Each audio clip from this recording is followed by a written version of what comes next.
Hey everybody, this is Madhav here from the Remote Marketing Podcast. I've got Sancar Sahin on the podcast today. He's the VP of Marketing at Hotjar, was previously, head of marketing at Typeform, GetApp, and I just thought that we'd have a hopefully an insightful chat.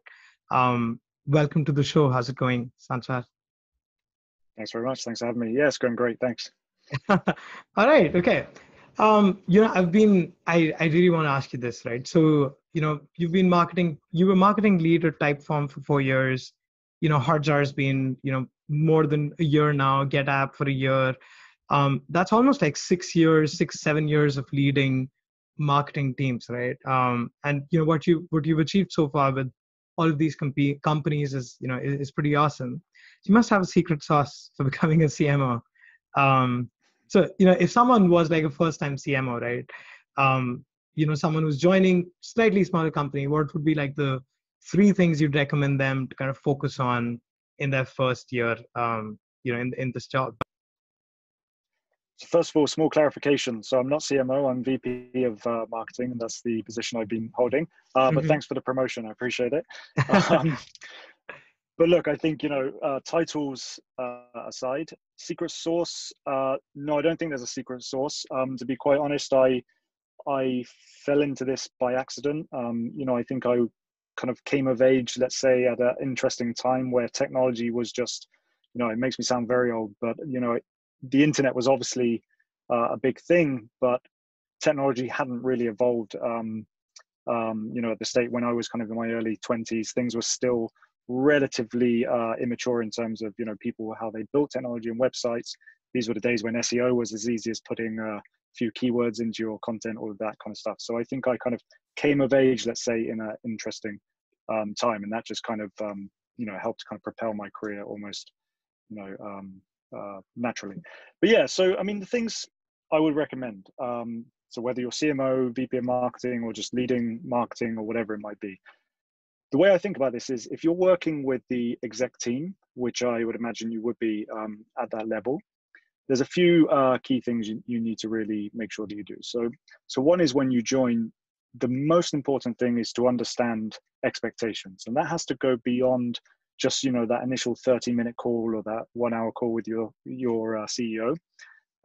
It needs to be to go really deep into those expectations, understand where the motivations for those expectations came from. Is it because something's gone wrong in the past? Is it because something's gone right and we just need to do more of that? Is it because we just want to keep things the same? Or is it because we have big aspirations? Whatever it might be, like really understand the motivations behind the expectations and really challenge those expectations. If you think they're too ambitious or not ambitious enough or confusing, ambiguous, challenge them. The most important step when you first join is to really, really understand those expectations. The second one would be to build a plan based on those expectations, right? And you're going to have to do this over the kind of first three months, I would say, of being in a new role. Build a plan. Don't make it a big reveal. So don't disappear into a dark room somewhere and then come back with a fancy slideshow and do a big reveal. Build a plan iteratively, get feedback little and often. Don't surprise people with your plan. You're not trying to impress people. You're just trying to come up with the best plan. And make sure that you do your homework. Make sure that you get challenges early in that plan. If people kind of say, looks good, whatever, et cetera, go deeper. Does it really look good? Like, you really, if we were to execute on this, are you really happy with that? Like really, really challenge it. And I've made a lot of mistakes here myself as well. So I say this from a place of mistakes as well. But yeah, really, make sure that your team, your exec team is on board with that plan. Once you've gone through those stages, so you understand your expectations, you've built a plan, you've got full alignment on that, then it's down to you to execute relentlessly on that, right? And you should be able to do that with confidence because you've gone through that hard work of challenging the expectations, getting people on board with your plan.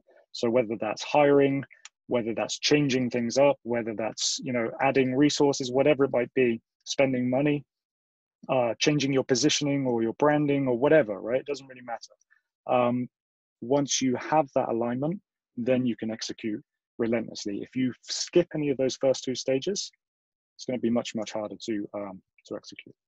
Got it. Yeah, yeah. I completely agree on that.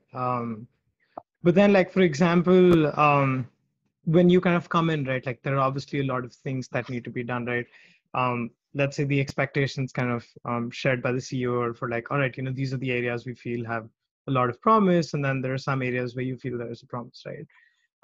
So if you were to kind of come across like let's say there's a certain expertise that you have on certain areas. Maybe you've had a lot of success with SEO or with email marketing or lifecycle marketing, whatever. And then there are certain things in the company that need to be worked on, right? So within the first 6 months, would you rather focus on doubling down on your expertise where you're kind of confident you can get results, or do you double down on things that are just working and then just put money in there basically? Yeah, it's a good question. I think it's a question of what those expectations are, and if you can agree on. So it doesn't matter if your expectation is X. If you think the expectation should be Y, then challenge it and see where you land, right? But ultimately, if the expectations from the leader of the company is different from what you think the expectation should be, there's already a problem, right? So if you can align on that, that's what you can execute on. In terms of, should you double down on your expertise or add new things? I think when you first start, it's not necessarily about doubling down on your expertise. It's about understanding the team, excuse me, the team setup, what expertise there is. So if you have the expertise in the team, then leverage it and keep going. But as a new leader, you're likely going to cause some disruption, right? So you need to make sure that you're really ready for that disruption. So if you cause disruption by adding, an element to your strategy, something that the team's not used to doing, for example, but you don't have the resources for that, that's going to be a problem. So it's better to think deeply about what you want to do, resource it, whether that's with existing resources or not, and then execute. So I think it's less about your personal expertise. It's more what needs to happen, and if that falls into your personal strength, then great. But let's imagine you're an expert in SEO and the company's already killing it at SEO, and maybe they're reaching a ceiling point with SEO. Do you just keep doing that because it's your comfort zone, or do you find a new way to get the next layer of growth? Yep. That makes a lot of sense. Right. So, you made some great points, right? Like, let's talk about, you said that, maybe SEO, the company is doing really well on the SEO side. It's kind of hit a ceiling, right? Kind of related to that, right? In all of the roles that you've kind of been in, right?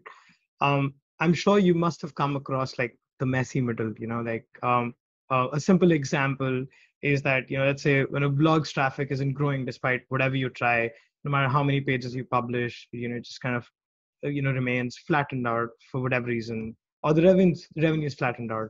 And it could be a lot of reasons. Maybe you've reached the total addressable market. Maybe, it could be a variety of factors, right?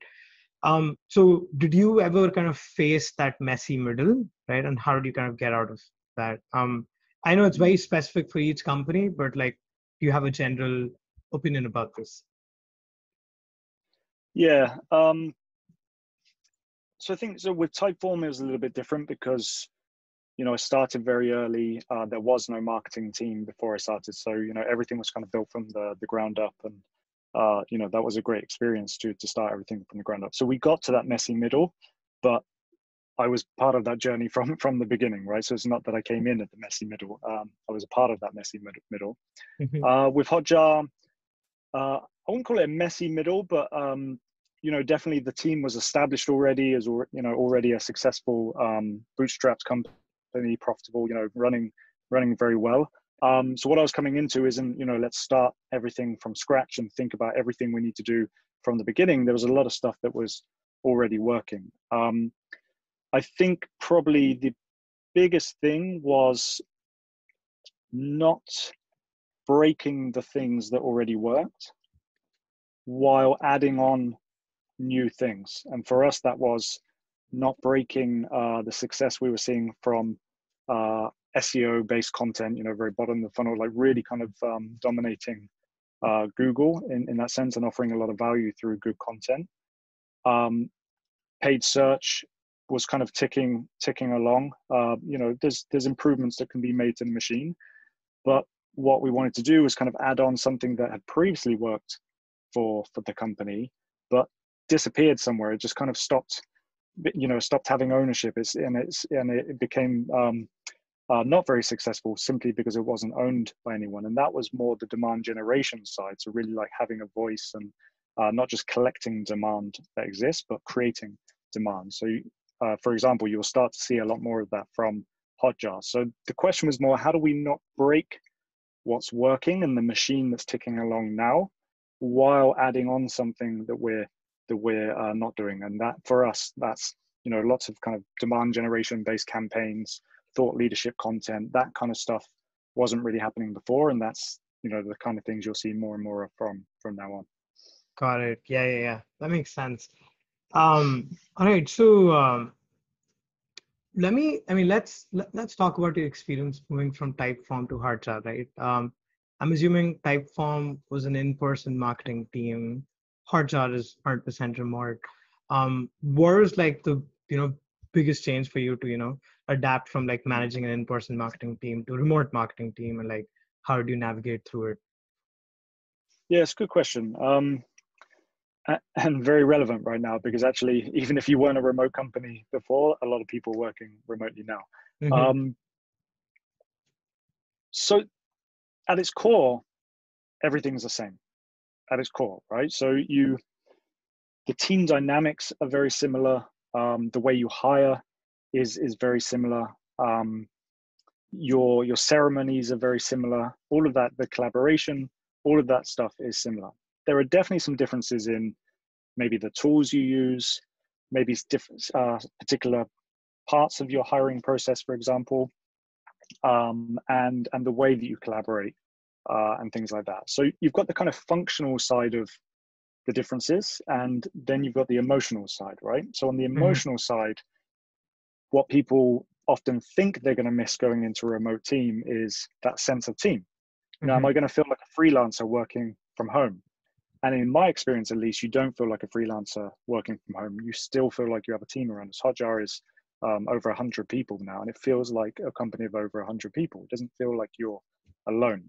That Mm-hmm. said, if you're extremely extroverted, for example, you probably want to get yourself into a co-working or something, because you want to be surrounded by people. So you need to design your working life a little bit. But the great thing about remote is that that's completely within your control. If you want to go to Mm-hmm. a co-working, go to a co-working. If you prefer to be in your office at home, you stay there. If you prefer to work from the beach, you do it from the beach. You can kind of design that. So that's kind of more on the emotional side, that feeling of team, etc. Mm-hmm. And to Got it. support that, you have to do a lot of kind of extra team ceremonies and things. Like make sure you have a coffee with your team, because you're not going to go for a beer after work with your team because they're somewhere Yeah. else. So you have to force these things. But then on the functional side, it's more the collaboration tools, the being very purposeful about people you reach out to connect with, to make sure you have those good relationships. There's a lot of things on that side. But yeah, all in all, I would say it's actually very, very similar. Okay. Do you feel that it also, it kind of changed the way you, let's say, start looking for candidates, right? Like, let's say, for example, an A+ marketing candidate, definition of somebody at Typeform would be different from an A+ candidate in Hotjar. Like maybe at Hotjar, you're looking for someone with prior remote experience or something like that. Has there been a change there too? To be honest, not really. I think if you talk about the A players, then I think you can. If you're an A player, you're an A player in this scenario or this scenario.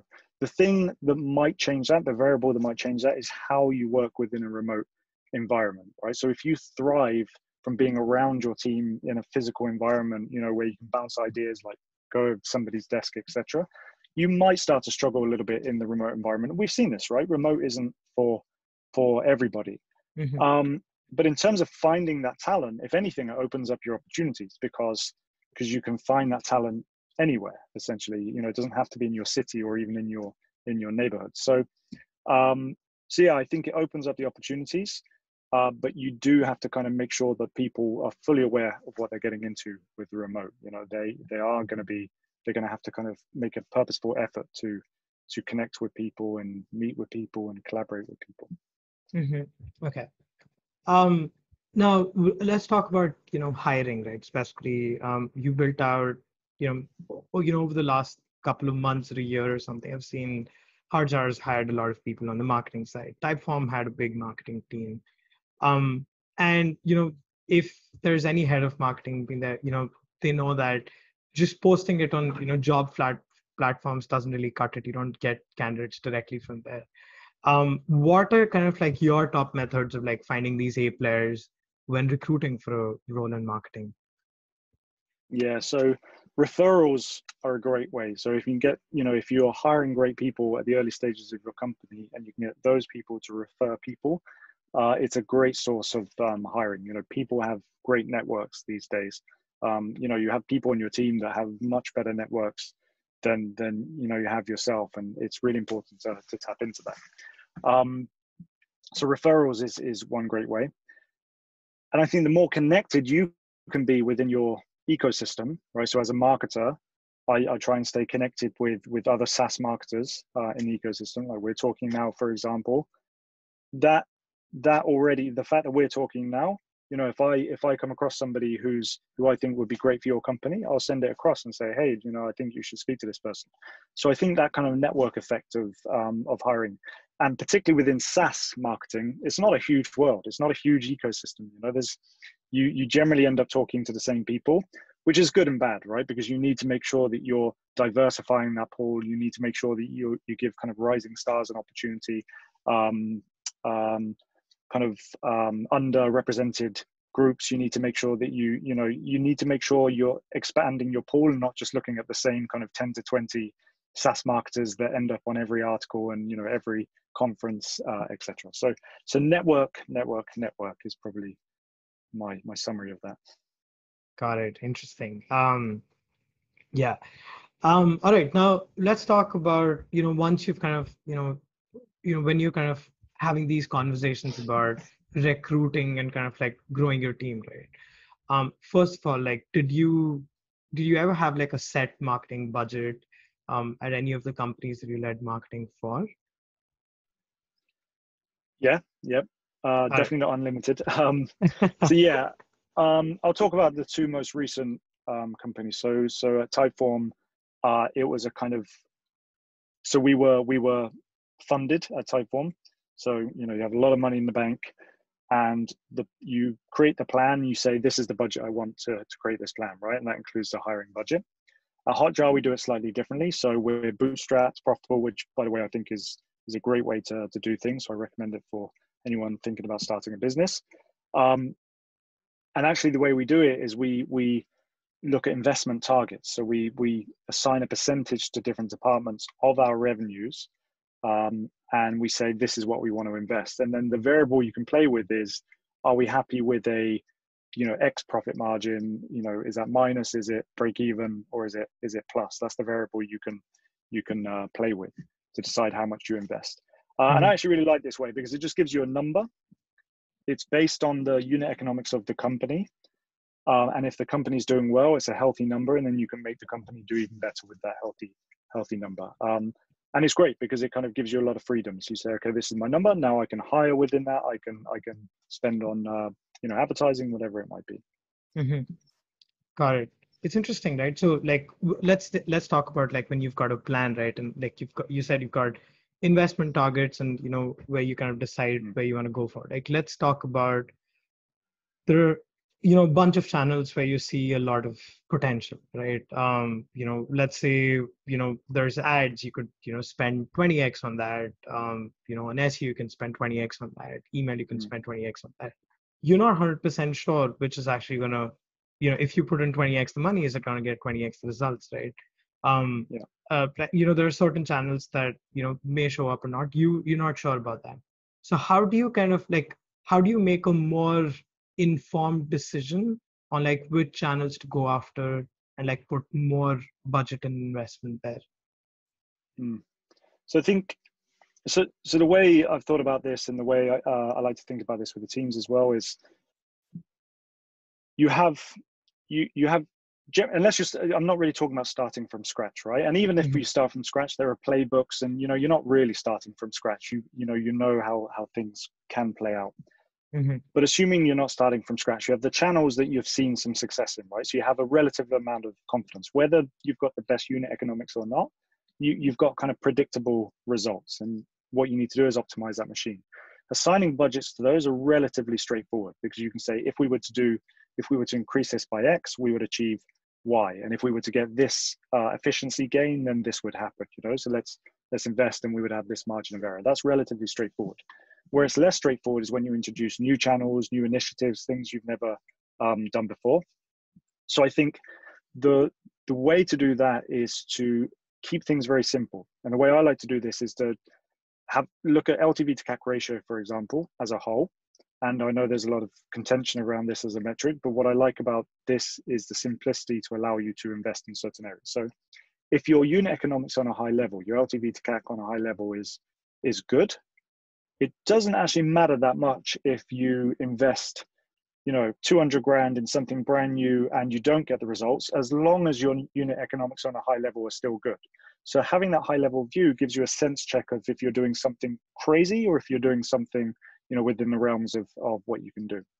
So I like to think of things as a portfolio. So the same way, if you have an investment portfolio, you would never have 100% high risk but with potentially high return companies, for example, in your portfolio or investments. Hmm. And you would never have 100% low risk but potentially low return. You find a balance, right? And that's the same in marketing. So you have your predictable channels. Maybe they're not the most growth kind of hungry channels, they haven't got all the opportunity, but they're predictable, they're safe, and they provide you with predictable unit economics.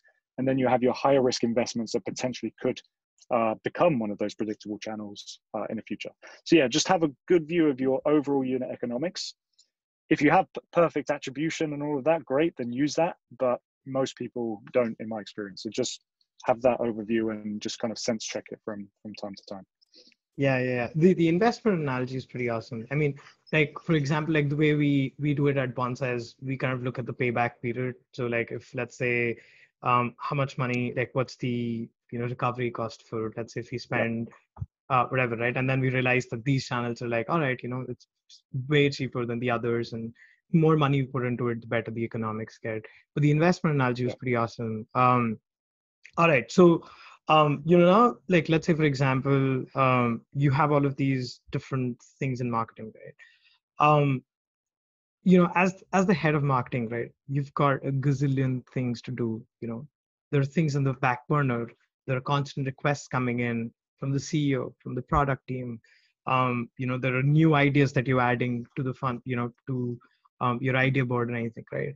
Um, so there's a gazillion things to manage, and then you've got a revenue growth responsibility, and then you've got limited resources because like you said, Hotjar is a bootstrap but profitable company.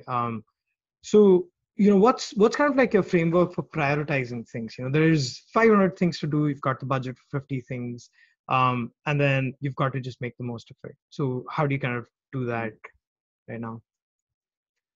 Yeah. So, I mean, first of all, I definitely don't have this perfected or completely worked out. I think I start with trying to build the best habits, and I lose those habits. So I think about this in a few ways. So in terms of frameworks, there are a couple of very simple things I use. Like, for example, I really like to use Kanban for my to-do, right? And I like the idea of kind of having like epics where you know what the big themes are you're working on, and then within that you have your to-dos. And that just gives you a bit of a sense check, because you can look back at that and say, am I just spending all of my time in the weeds, or am I moving those epics forward? Am I, really kind of moving these big themes forward? So, on a very kind of day-to-day way of thinking about things, that's one way.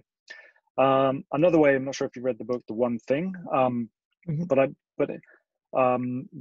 yeah, it's called The One Thing, and it's a very simple premise, but basically it asks the question, what is the one thing you can do now that will unblock the next thing? So forget the next things. What is the one thing you should focus on now that will unblock the future things that come along? And then you kind of keep going.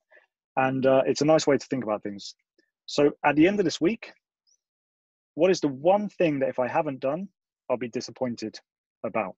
everything else is just, you know, is a bonus. And this way you make sure you always remind yourself of what the most important things are. And finally, and again, I'm not very good at any of these things, right? But I like to remind myself of them because I think it's important to do that. Finally, and then this is actually an interesting one from my perspective at least, I find that when I've left companies, when I've said I'm leaving, I let go of all of the weeds, right? For obvious Mm-hmm. reasons. You shift, you start handing over things, and all of that. And it's interesting because the person who's taking over, or, you know, the people that are taking over, they ask you questions like, "Hey, can you download your thoughts? Like, what would you do here? What would you do there?" And suddenly, all of the weeds have gone, but you're focusing 100% on strategy and just getting your ideas done. And you're like, "What? This? I should have been doing this the whole time. Like, I should have just been doing this." So my advice is to fire yourself from time to time. Just fire yourself. Clear your calendar for 2 weeks. Fire yourself. Let go of all of the weeds if you can, and make sure you're focusing on downloading those thoughts. You know, making sure you're really communicating those main themes you want to get across. Creating your legacy. What's the thing that you want to be proud of to look back on? So yeah. So my advice would be fire yourself. Let go of the weeds and focus on those big themes. Yeah, that's a fantastic advice. I agree. Like, yeah, it just somehow becomes super clear. It's like, whew. Exactly. It is pretty awesome. All right, so okay, so now you've prioritized things. You've probably figured out, some of the important things that you need to be working on, right? How big is the marketing team at Hardjar right now? You put me on the spot there. I think we're 10 people, 11 people. Okay, 10, 11 people, and like, what's the breakup of the marketing team like right now? Yeah. So the way we structure the marketing team is in two core teams. One is demand generation, and Mm-hmm. one is customer marketing. The reason we do it in that way is because, being a SaaS business, we're a life cycle business. It's not Mm-hmm. just about bringing in demand, selling a product, transacting, and then, and then that's it. And then we send some emails trying to get them back. We're a life cycle business. So getting somebody in the door for the first time is just 10% of the job. The rest comes with the way we engage with customers later. So on the demand generation side, we have excuse me.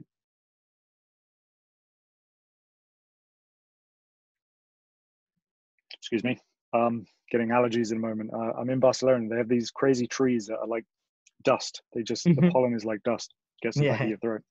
Mm-hmm. Um, yeah. So on the demand generation side, we have a brand team which acts as an internal creative agency and owns top of the funnel metrics, awareness, etc. So you'll see a lot of kind of interesting branded content coming from that team.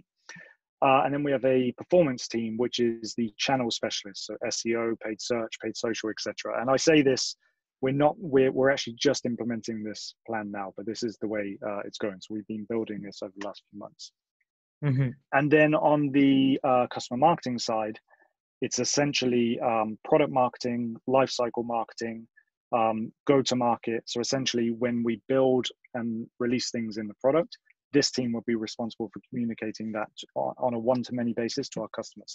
And they work very, very closely with our success team, sales team, and product teams. They almost work embedded in product, but not quite. So in terms of structure, we try and cover that whole life cycle, but with clear ownership at different stages of that customer life cycle. Got it. Okay. So it's interesting. So you guys, I mean, there are primarily two KPIs that you're primarily responsible for. I'm guessing one's the number of new trials coming in, and then the second is how many of those customers kind of upgrading to a higher plan. Is that accurate? Yeah, so on the demand gen side, it's and we work with MQL, so it's a number of MQLs, and then you have the kind of sub KPIs, which are like the efficiency, right? So the cost Yeah. of those MQLs Mm-hmm. and all of that kind of stuff. On the customer marketing side, it's actually, there's no North Star at the moment, at least. And it's more working with the product teams based on their goal at the time. So for example, if a new feature or functionality is being built and released, why are we doing that? Is that to retain more of these types of customers? Is it to get more upsells? Is it to get more usage or more frequency or whatever, right? That changes depending on the particular thing being built. and customer marketing will attach themselves to that goal. That's the thing that they're trying to work towards. So they work at throughout every different stage of the product development life cycle. So from the ideation stage, they bring the customer insight. They challenge the ideas, like how are we actually going to talk about this and position this to the market? You know, are we positioning this as a revolutionary new feature, or are we saying, look, here's the thing you've expected all of this time? So it's a really important stage to get involved. And then kind of throughout, they work closely with them. But then the next really important stage for customer marketing is the go-to-market. So it's actually the kind of campaign, if you like, that takes that new functionality to market, gets people to use it, all with the aim or the goal in mind, the original goal in mind. So for example, getting more usage, getting more frequency, getting more retention. They attach themselves to that goal. Got it. Okay. But then just a follow-up question here. So with demand gen, it seems it's pretty clear that, there's an increase in MQLs. The more the increase, the better the performance is, right? For customer marketing, especially for all of these, product marketing, lifecycle marketing, right? You said there's no North Star, right? So how do you kind of identify that, these roles are actually working in our favor? Like, it's the best use of the budget. Like with demand gen, it's like, all right, this person came in, kind of got in an additional 500 trials, MQLs a month, and then, it's break even there. But with custom marketing, it'll be a little more different, right? Yeah, it's a great question. So it's not easy, is the short answer. So you need to truly believe that it's adding value. The same way that you might truly believe that having customer success agents, for example, in a low ARPA business is useful. So in a high ARPA business, it's pretty clear because you have your accounts and you set, you can measure the success. In a lower ARPA business, you might still believe there's a lot of value in having those one-to-one interactions. So on one side, there's the belief that, adding this, this kind of one-to-many expertise and, really kind of having somebody who owns that and thinks about it and communicates in the right way, keeps the brand consistent, etc., is the right thing to do. But on the other side, there is ways you can work out your bottom line ROI. So for example, we run a lot of experiments in our communications, our go-to-market communications, to understand for this group of people who didn't receive anything in terms of a go-to-market communication. We just put the feature in front of them in the product, but we didn't position it, we didn't talk about it, we didn't remind them about it. How much usage, how much retention, how much payment or whatever do we get with that cohort compared to the ones that have been exposed to it? So we look at it in that kind of more scientific way. So when you do that incrementally, you can start understanding the value that those teams are adding. So I think on two sides, you need to believe it's the right thing to do. And when you believe it, work hard to keep believing it, keep, or disprove. If you disprove it, that's also fine. But yeah, so I do think it's important to have that scientific aspect in there as well. Got it. Okay. Interesting. All right. Okay. So let's talk about, now that, whatever, COVID came in and then things kind of went a little haywire for some companies. For some companies, here's actually an opportunity, right? Where do you see the trend for marketing going in the next 2 years? Oh, that's a big one. Where do I see the trend for marketing going in the light of COVID? Look, I'm not sure. I mean, I don't know, right? Is the short answer. But with COVID, I do think people they take more time to reflect now. I think on a personal level and a professional level, people are thinking a little bit more deeply about the decisions they make. They've seen how quickly things can change around them. So I think they're a little bit more meaningful. Their decisions are a little bit more meaningful, whether on a personal level or on a professional level. From a marketing point of view, I don't think that's a change in trend. I think, for a long time, we've been moving away, which I'm glad to say, we've been moving away from this very kind of cold, super direct and super kind of aggressive marketing where it's all about, like, as long as I can get you to do this one action now, then I'll be successful and who cares what happens after that. I think for now, for a long time now, we've been shifting more to a value-based marketing where we really just put value in front of people and then make the experience of accessing that value very easy. So you remove frictions. You offer value and you remove friction from the process to get to it. That I think has been the trend in marketing. I think now with COVID, that's not changing. That is probably just going to be enhanced. You need to understand that people's time is precious, people's money is precious, and the decisions they make are precious. And maybe they're going to be a little bit more thoughtful about those decisions. So I think doing more of the same, adding value, removing friction, but maybe enhancing that even more or expediting that even more. Got it. Okay. Um, and then what would you kind of, with this whole COVID thing happening, right? There obviously, like for example, this is a bit of a unpopular opinion, but the role of, a head of marketing is a little more volatile than, let's say, a technology head or a HR head, right? There's more changes that happen on the head of marketing than any other, executive role. At least I feel so. So, especially with COVID, right? There's obviously a lot of changes happening. Like leadership is reconsidering. Should we keep this the way there is, right? So, if let's say an early head of marketing was to kind of figure out, like, basically the question is that how do they kind of manage upwards really well, just to ensure that they keep performing well, and also they're kind of meeting the expectations, like we talked about initially into the episode. Yeah. So I think managing up is a really good term, right? So it's not waiting for something to happen to you or something to be said to you or something to change to you. You're not a passive participant in your career. You're an active participant in your career. So that managing up is super important. So whether it's in the light of COVID or anything else, right? A market shift, company stage, change of leadership, whatever it might be, a mistake that you make, whatever, right? I think it's important to act on that early and reassess those expectations. Has anything changed here? Do we need to kind of revise what we discussed 6 months ago? Mm-hmm. So it's important to kind of keep reevaluating what those expectations are. And I think that's the thing that's going to keep your career, right? Just making sure the expectations are clear. If they're not, challenge them, make them clear, and then execute on them. But don't see it as a job done once you've done it, because things, as we have seen, things can change very quickly. Mm-hmm. The adaptability is really important, especially when we talk about something like COVID. If you just keep doing the same old things that you've been doing, acting in the same way, if you're not ready to adapt, that's when I think you'll get left behind.